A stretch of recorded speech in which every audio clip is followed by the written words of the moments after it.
Students, अब start करने जा रहे हैं हमारा क्वेश्चन नंबर 4। असाइनमेंट है हमारा 306। क्वेश्चन नंबर 4 क्वेश्चन देखते हैं क्या कह रहा है। What are foundational values of a relationship. एक रिलेशनशिप में फाउंडेशनल वैल्यू क्या होती है। तो फाउंडेशनल वैल्यू हम रिलेशनशिप में आंसर से स्टार्ट करेंगे। सबसे पहले क्या है हमारा ट्रस्ट। डेफिनेशन ट्रस्ट की, believes in reliability and integrity of other person. अगर हमारे अंदर ट्रस्ट है, ठीक है, तो इससे क्या होगा, हम दूसरों पे रिलायबल रहेंगे, ठीक है, मतलब उनके बारे में भी सोचेंगे और हमारे अंदर मॉरलिटी आएगी, ठीक है, और दूसरे लोगों के बारे में सोचेंगे, ना कि सिर्फ अपने बारे में सोचेंगे। इसका इंपॉर्टेंस क्या होता है ट्रस्ट का। Trust form the basis of emotional safety and openness. मतलब कि जो इंडिविजुअल है वो लोगों से कितना ज्यादा ओपन है। अगर उसे दूसरे लोगों पे ट्रस्ट है ना, वो इमोशनली स्ट्रांग है, तो वो काफी ज्यादा आगे जा सकता है अपनी लाइफ में। Enabling honest communication and mutual support. अगर हमारे ऊपर लोगों को ट्रस्ट है या हमें लोगों के ऊपर ट्रस्ट है, तो इससे क्या होता है, हम ऑनेस्ट कम्युनिकेशन कर सकते हैं लोगों के साथ और हमें म्यूचुअल सपोर्ट मिल सकता है। नेक्स्ट है हमारा respect. Valuing the other person feelings, opinions and boundaries. हमें अपनी फीलिंग के साथ साथ लोगों की फीलिंग का ध्यान रखना चाहिए, उनके ओपिनियन हमारे लिए कितने मैटर कर रहे हैं, और बाउंड्रीज, ठीक है। इंपॉर्टेंस क्या होगा इसका। Respect fosters a sense of equality and appreciation, preventing confliction and promoting healthy interaction. अगर हम दूसरों की रिस्पेक्ट करेंगे ना, तो हम दूसरों के लिए इक्वालिटी, हम दूसरों के बीच में इक्वालिटी देखेंगे। हम ये नहीं देखेंगे सिर्फ हम ऊपर है या फिर कोई एम्प्लॉय ऊपर है, हम सबको इक्वल लेवल पे रखेंगे। और इससे क्या होगा, जो कॉन्फ्लिक्ट्स हैं एम्प्लॉय के बीच में वो कम होंगी और हेल्दी इंटरेक्शन होगा लोगों के बीच में। नेक्स्ट है हमारा communication.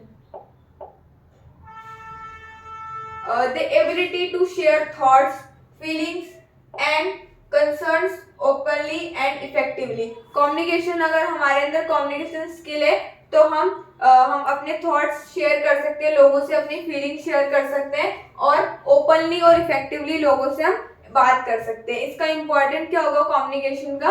Effective communication ensures understanding, resolves misunderstanding and strengthens the bond between individual. Communication से क्या होगा, अगर हम लोग दूसरों की फीलिंग को समझ रहे हैं तो कॉन्फ्लिक्ट कम होंगे, ठीक है। कोई भी अगर कॉन्फ्लिक्ट हो रहा है तो उसको हम बात करके सॉल्व कर सकते हैं, जिससे जो है ना लोगों के बीच में बॉन्ड बढ़ेगा, ठीक है। फोर्थ पॉइंट है हमारा एम्पैथी। एम्पैथी का सिंपली मतलब क्या रहेगा कि हम लोगों की फीलिंग को सिर्फ देख नहीं रहे हैं, उनको हम महसूस भी कर रहे हैं और समझ भी रहे हैं।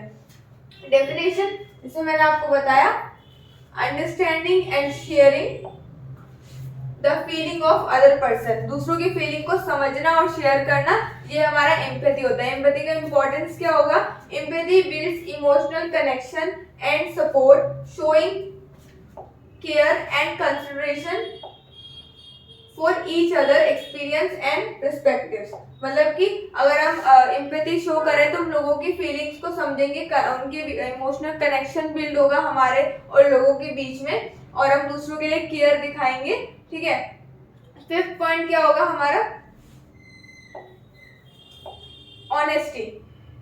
ऑनेस्टी की definition, being truthful and transparent in words and action. मतलब कि हम सच बोलेंगे हर चीज में और ट्रांसपेरेंट रहेंगे, ठीक है। जो चीज हमने बोली है वो चीज हमारे वर्ड्स के थ्रू या फिर हमारे बिहेवियर के थ्रू दिखनी भी चाहिए। ऑनेस्टी का इंपॉर्टेंस क्या रहेगा।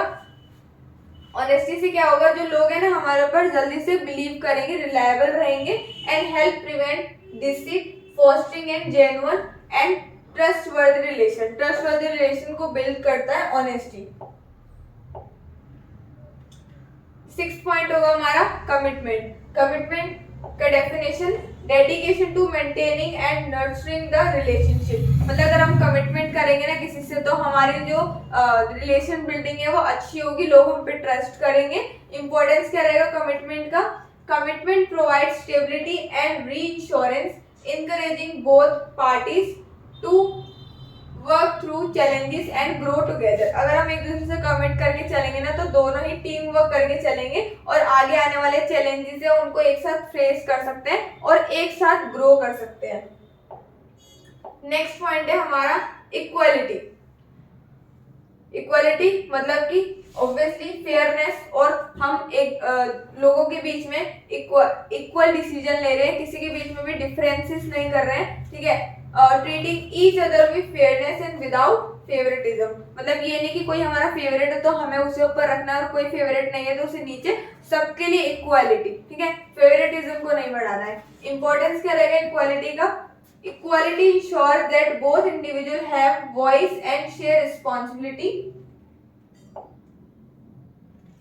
promoting balance and mutual respect। मतलब इक्वालिटी से क्या होगा, जो दोनों टीम है ना, जो दोनों इंडिविजुअल है ना, वो अपने लिए एक दूसरे के लिए बोल सके, रिस्पॉन्सिबिलिटी शेयर कर सके एक दूसरे की, और बैलेंस और म्यूचुअल मतलब बैलेंस प्रमोट कर सके, ठीक है, और म्यूचुअल रिस्पेक्ट हो दोनों के बीच में। Last but not a least 8 point है हमारा support. Providing encouragement and assistance to each other. Support से क्या, सपोर्ट किस तरीके से हम एक दूसरे को कर सकते हैं कि एक दूसरे को हम इनकरेज कर रहे हैं, मोटिवेट कर रहे हैं, और असिस्टेंट मतलब कि एक दूसरे की हेल्प कर रहे हैं। इंपॉर्टेंट क्या होगा सपोर्ट से, क्या होगा, support strengths the relationship by helping each person achieve their goals and navigate difficulties together. मतलब एक साथ हम डिफिकल्टीज को सॉल्व कर सकते हैं हम एक दूसरे को अगर सपोर्ट कर रहे हैं, ठीक है। इससे क्या होगा, हमारी स्ट्रेंथ, हमारे रिलेशन जो है वो काफी ज्यादा मजबूत होगा, ठीक है। हम एंड करते हैं आंसर को। Thank you.